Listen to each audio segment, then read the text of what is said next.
ओम श्री गणेशाय नमः। जय श्री राम। दोस्तों, आप सभी को विजयादशमी की हार्दिक शुभकामनाएं। दोस्तों, आज आप सुनेंगे दशहरा या विजयादशमी में सुने जाने वाले कुछ पौराणिक कथाओं को। दोस्तों, दशहरे का पर्व असत्य पर सत्य की जीत और बुराई पर अच्छाई की जीत का प्रतीक है। इस दिन 10 दिन से चलने वाले युद्ध में माँ दुर्गा ने महिषासुर का वध कर दिया था और भगवान राम ने रावण का अंत करके लंका पर विजय प्राप्त की थी। इस वजह से इस दिन शस्त्र पूजा, दुर्गा पूजा, राम पूजा और शमी पूजा का महत्व है। इन दोनों घटनाओं की वजह से इस पर्व को विजयादशमी के रूप में मनाया जाता है। इस दिन माँ दुर्गा की प्रतिमा को विसर्जित किया जाता है। इस दिन भगवान राम ने रावण का वध करके धर्म की स्थापना की थी। सबसे प्रसिद्ध कथा रामायण से जुड़ी है। भगवान राम ने रावण का वध करके सीता माता को मुक्त कराया था। दशहरे के दौरान देवी दुर्गा की पूजा की जाती है। नवरात्रि के 9 दिनों तक माँ दुर्गा के विभिन्न रूपों की पूजा की जाती है और दशमी के दिन विजयदशमी मनाई जाती है। इस दिन शस्त्रों की पूजा की जाती है। यह सैनिकों और पुलिस कर्मियों के लिए एक विशेष दिन होता है। वही कुछ क्षेत्रों में दशहरे को नववर्ष के रूप में भी मनाया जाता है। अब ऐसे में दशहरे के दिन व्रत कथा पढ़ने की मान्यता है। तो आइए दोस्तों, इस वीडियो में हम श्रवण करें दशहरे की पावन व्रत कथाएं। दोस्तों, कथा के अनुसार रावण लंका का राजा अत्यंत शक्तिशाली और ज्ञानी था, लेकिन उसका अहंकार उसके पतन का कारण बना। जब उसने माता सीता का अपहरण किया, तब भगवान राम ने अपनी सेना के साथ उसे बचाने के लिए युद्ध किया। भगवान राम के साथ हनुमान, लक्ष्मण और अन्य वानर सेना ने मिलकर रावण से युद्ध किया। हनुमान ने सीता जी को ढूंढने में महत्वपूर्ण भूमिका निभाई और राम के संदेश को लेकर सीता तक पहुँचे। 10 दिन तक चले इस युद्ध के बाद दशमी के दिन भगवान राम ने रावण का वध किया। इस प्रकार सत्य और धर्म की जीत हुई और बुराई पर अच्छाई की विजय का प्रतीक बना। इस दिन लोग व्रत करते हैं, पूजा अर्चना करते हैं और रावण का पुतला जलाते हैं, जो बुराई का प्रतीक होता है। यह दिन हमें यह सिखाता है कि बुराई चाहे कितने भी शक्तिशाली क्यों न हो, अंततः सत्य की विजय होती ही है। शास्त्र के अनुसार आश्विन माह के शुक्ल पक्ष की दशमी तिथि के दिन तारा उदय होने के समय विजय नामक काल होता है। इसीलिए इसे विजयादशमी कहा गया है। यह काल सभी कार्यों में शुभ और सिद्धि प्राप्त करने वाली मानी जाती है। कथा के अनुसार एक बार माँ पार्वती ने भगवान शिव से विजयादशमी के फल के बारे में पूछा। तभी भगवान शिव ने उत्तर दिया कि आश्विन माह के शुक्ल पक्ष की दशमी को साय काल में तारा उदय होने के समय विजय काल होता है, जिसमें सर्वार्थ सिद्धि योग बनता है।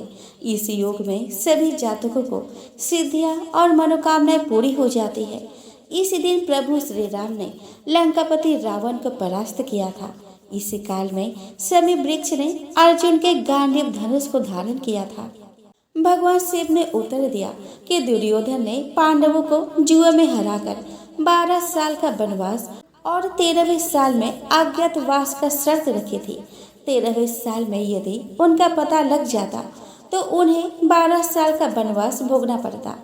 इसी अज्ञातवास में अर्जुन ने अपने गांडीव धनुष को शमी पेड़ पर छुपाया था। फिर स्वयं बृहन्नला के वेश में राजा विराट के पास सेवा दी थी। वही जब गौ रक्षा के लिए विराट के पुत्र कुमार ने अर्जुन को अपने साथ लिया, तब अर्जुन ने शमी पेड़ पर से अपना धनुष उठाकर शत्रुओं पर विजय प्राप्त की थी। विजयादशमी के दिन रामचंद्र जी के लंका पर चढ़ाई करते समय शमी वृक्ष ने रामचंद्र जी का विजय का उद्घोष भी किया। दोस्तों, अयोध्या नगरी के राजा दशरथ के बड़े पुत्र थे भगवान राम। जब भगवान राम का राज्याभिषेक होने लगा, तो दशरथ की दूसरी पत्नी ने कसम दिलाकर अपने बेटे भरत को गद्दी पर बैठाया और राम को 14 साल के वनवास पर भेज दिया। श्री राम ने पिता की आज्ञा का पालन किया और वन को जाने लगे। श्री राम के साथ उनकी पत्नी और छोटा भाई लक्ष्मण भी वन को चले गए। कई साल उन्होंने वन में बिताए, कई राक्षसों का वध किया। एक दिन रावण की बहन सुपर्णखा वन में घूम रही थी तो उसकी नजर श्री राम पर पड़ी। सुपर्णखा जबरदस्ती श्री राम से विवाह रचाने की बात कहकर सीता को मारने की धमकी देने लगी। इस बात से लक्ष्मण गुस्से में आ गए और उन्होंने सुपर्णखा का नाक काट दिया। सुपर्णखा रोती रोती अपने भाई के पास गई।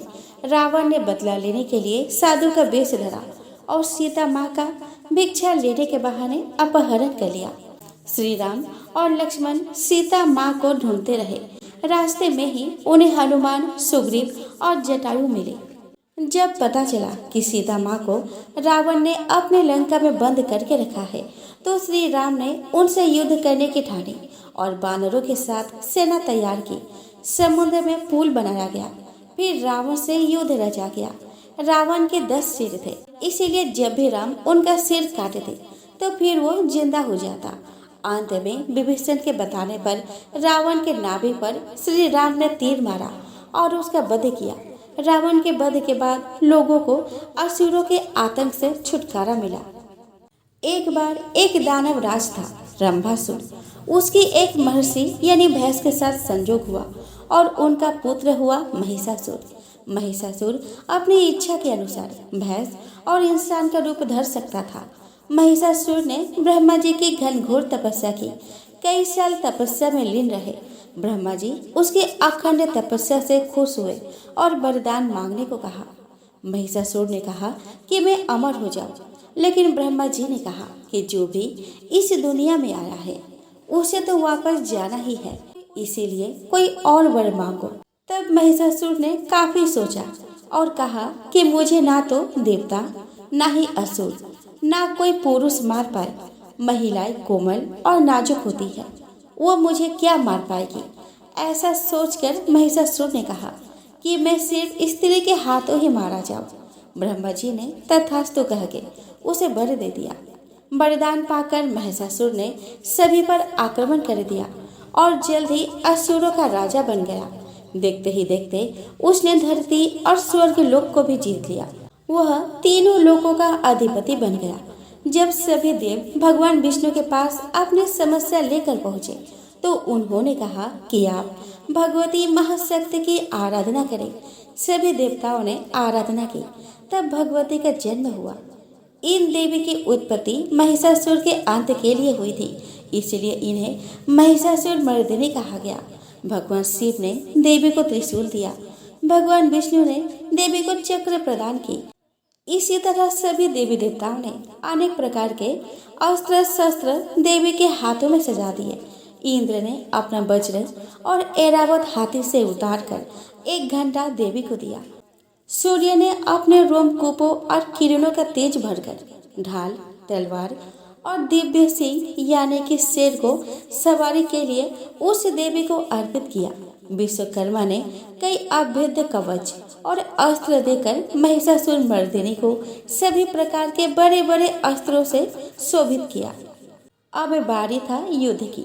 थोड़ी देर बाद महिषासुर ने देखा कि एक विशालकाय रूपवान स्त्री अनेक भुजाओं वाली और अस्त्र शस्त्र से सज्जित होकर शेर पर बैठकर उसकी ओर आ रही है। 60,000 राक्षसों की सेना ने युद्ध कर दिया। रणचंडिका देवी ने तलवार से सैकड़ों असुरों को एक ही झटके में मौत के घाट उतार दिया। बाद में 9 दिन की लड़ाई के पश्चात महिषासुर का भी वध कर दिया। दोस्तों, पौराणिक कथा के अनुसार भगवान श्री राम, माता सीता और भगवान लक्ष्मण वनवास जा रहे थे। उस वक्त प्रभु श्री राम विश्राम करने के लिए थोड़ी देर रुके। जहाँ भगवान विश्राम कर रहे थे वही पास में एक बुढ़िया रहती थी। भगवान श्री राम, लक्ष्मण और माता सीता उस बुढ़िया के घर गए। उस वक्त बुढ़िया सूत काट रहे थे। बुढ़िया ने श्री राम, लक्ष्मण और माता सीता का आदर पूर्वक स्वागत किया और उन्हें स्नान ध्यान करवाकर भोजन करने के लिए कहा।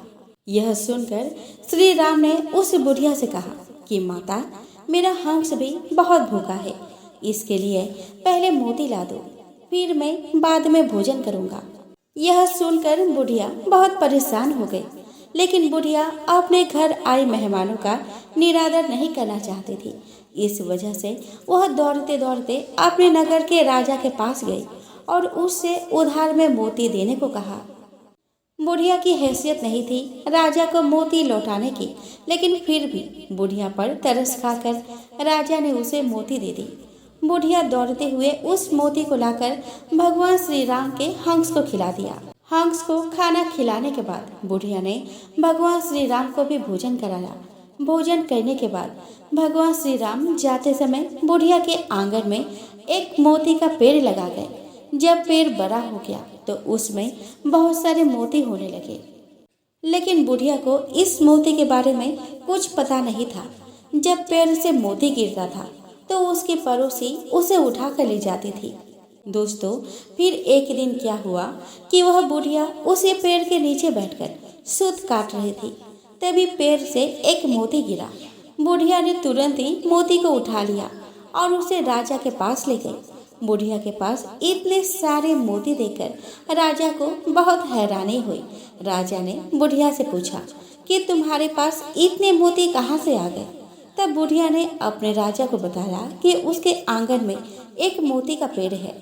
यह सुनकर राजा ने तुरंत उस पेड़ को अपने आंगन में लगा लिया, लेकिन भगवान श्री राम की कृपा से राजा के आंगन में लगा हुआ मोती का पेड़ में मोती के बजाय कांटे लगने लगे। एक दिन उसी पेड़ के एक कांटा रानी के पैर में चुभ गई। रानी के पैर में कांटा चुभने के बाद उन्हें बहुत पीड़ा हुई। वह चिल्लाते चिल्लाते राजा के पास गई।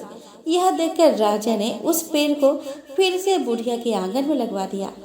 प्रभु श्री राम की कृपा से पेड़ में फिर से मोती लगने लगे। अब जब पेड़ से मोती गिरता, बुढ़िया उसे उठाकर प्रभु के प्रसाद के रूप में सभी को बांट देती थी। तो दोस्तों, प्रेम से बोलो जय श्री राम।